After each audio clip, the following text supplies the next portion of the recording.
हमारा जो आज टॉपिक है उसका इशू क्या है, किस तरह से बच्चे अपने बचपन में शिकार होते हैं और वो बात नहीं कर सकते। आप पहले वो वीडियोस देखिए।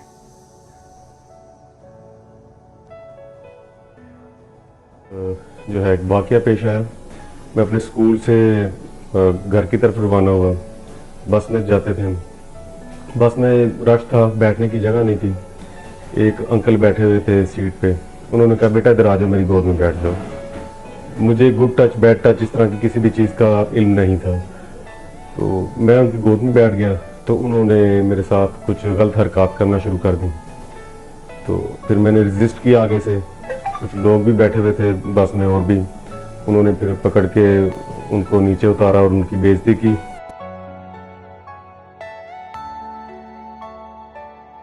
हमारे स्कूल में जैसे कि सबको पता है कि मेल और फीमेल टीचर्स दोनों हुआ करते थे।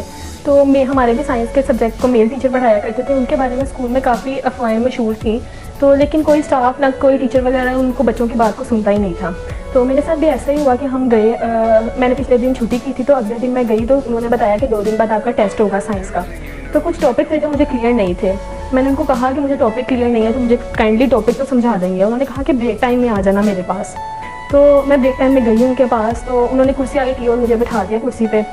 तो पहले तो मुझे थोड़ा अजीब लगा कि जब उन्होंने अपनी टांगों से मुझे मतलब टच करने की कोशिश की, तो थोड़ा अजीब लगा मुझे कि ये क्या बात हो रही है, ये क्या चीज़ है। तो वियर्ड फीलिंग आ रही थी मुझे, लेकिन किसी ने इसके बारे में बताया ही नहीं था पहले कि ऐसा होगा, तो कुछ आपका क्या रिएक्शन होना चाहिए। तो मैंने जब उठने की कोशिश की, मैंने कहा ठीक है, बाकी टॉपिक मैं बाद में समझ लूँगी, आपसे बाकी कहानियाँ अपनी फ्रेंड से समझ लूँगी। तो उन्होंने मुझे हाथ पकड़ा और खींचने की कोशिश की अपनी तरफ।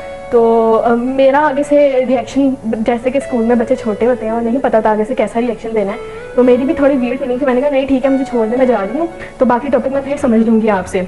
तो उन्होंने मुझे हाथ पकड़ के बिठाया कुर्सी पर, मुझे थोड़ा नॉर्मल करने की कोशिश की कि ठीक है बैठ जाओ, कुछ नहीं होता। तो मैं कुर्सी पे बैठ गई उनके पास, और फिर उन्होंने मेरे हाथों को पकड़ते हुए और इतना क्लोज कर लिया कि थोड़ी ज़्यादा वियर्ड फीलिंग आई मुझे। तो मैंने उनके पे मैंने कहा ठीक है मैं जा रही हूँ, बाकी टॉपिक हम कल समझ लेंगे आपसे, या मैं अपनी दोस्त से समझ लूँगी, तो इसकी ज़रूरत नहीं है अब और। तो मैं उठ के बाहर जाने लगी, उन्होंने फिर मुझे अपनी तरफ खींचा, लेकिन इतनी देर में फीमेल टीचर अंदर आ गई और मैं बाहर चली गई। फिर वालिदैन को चाहिए कि अपने बच्चों को बताएं इस बारे में, ताकि उनको पता चले और उनको बताएं कि ऐसी सिचुएशन होगी तो आपका ये रिएक्शन होना चाहिए।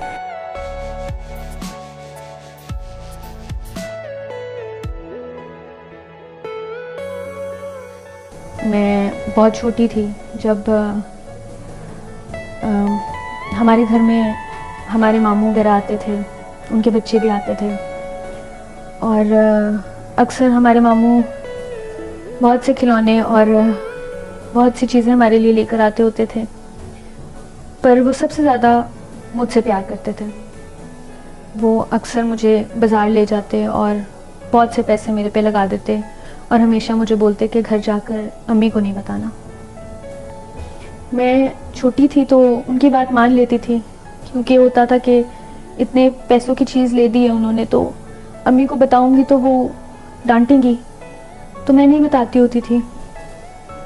तो इसी तरह ना बहुत दफ़ा हुआ कि वो हमें ले जाते बाज़ार और कहते कि अम्मी को नहीं बताना कि मैंने लेकर दिया। एक दफ़ा वो मुझे बाज़ार लेकर गए तो हमारी ममानी भी साथ थी।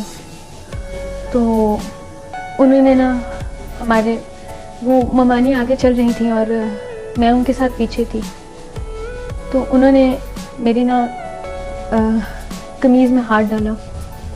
मुझे पहले बहुत अजीब लगा, पर मुझे था मामू हैं, कोई बात नहीं, बच्चे हैं, हम प्यार करते हैं। पर जब उनका हाथ बहुत ज़्यादा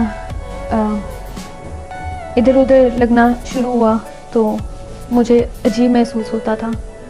अम्मी आई तो मैंने अपनी अम्मी को बताया कि मामू आए थे और मामू ने मेरे साथ इस तरह किया। तो अम्मी ने मुझे बहुत झड़का। अम्मी ने कहा कि नहीं, ऐसा कुछ नहीं है, वो तुम्हारे मामू हैं, वो तुम्हें ऐसे कैसे कर सकते हैं, तुम्हें गलती लगी है, ऐसे नहीं बोलते, तुम झूठ बोल रही हो। मैं उसके बाद बहुत सहम गई, मैं बहुत डर गई कि अब जब भी मामू आते थे, कुछ भी लाते थे या कहीं भी हाथ लगाते थे मुझे, मैं कुछ नहीं बोलती थी, मैं रोती थी, पर मैं किसी को कुछ नहीं थी बताती, क्योंकि अम्मी ने जब एक दफ़ा डांटा तो मैं बहुत डर गई।